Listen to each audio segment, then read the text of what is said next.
আজ চৈত্র সংক্রান্তি, বাংলা ১৪৩১ বঙ্গাব্দের শেষ দিন। চৈত্র সংক্রান্তিকে ঘিরে উৎসবের এক বিশেষ রূপ দেখা যায় ঢাকা বিশ্ববিদ্যালয়ের চারুকলা অনুষদের বকুলতলায়। প্রতি বছরের মতো এবারও আয়োজন হয় গ্রামীণ আবহে এক সাংস্কৃতিক অনুষ্ঠানের। বাংলা বর্ষপঞ্জির শেষ দিন রবিবার, চৈত্র মাসের শেষ দিন পালন করা হয় চৈত্র সংক্রান্তি। আবহমান বাংলার নানা ঐতিহ্যকে ধারণ করে আসছে এই চৈত্র সংক্রান্তি। বছরের শেষ দিন হিসেবে পুরাতনকে বিদায় ও নতুন বর্ষকে বরণ করার জন্য প্রতি বছর ঢাকা বিশ্ববিদ্যালয় চারুকলায় থাকে নানা আয়োজন।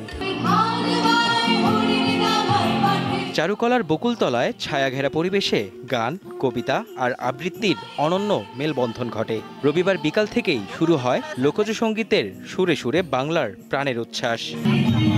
বাউল, ভাটিয়ালি, পালা, লোকগান ও কবিতা পাঠ আর আবৃত্তিতে ফুটে ওঠে চৈত্রের খর রৌদ্র, নতুন বছরের আশা আর প্রাচীন সংস্কৃতি।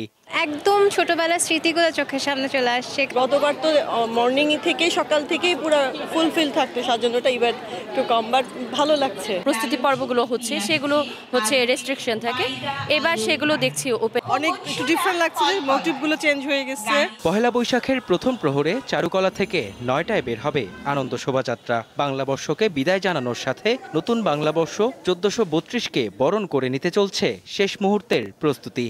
যেহেতু একটা রাজনৈতিক পরিবর্তন এসছে, তো অনেক প্রতিকূলতার মধ্য দিয়ে আমাদের আসলে এবারের বৈশাখ উদযাপন করা হচ্ছে।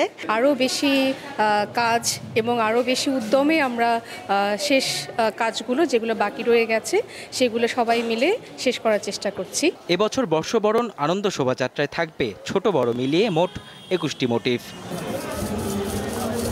মেহেদী হাসান, দীপ্ত সংবাদ, ঢাকা।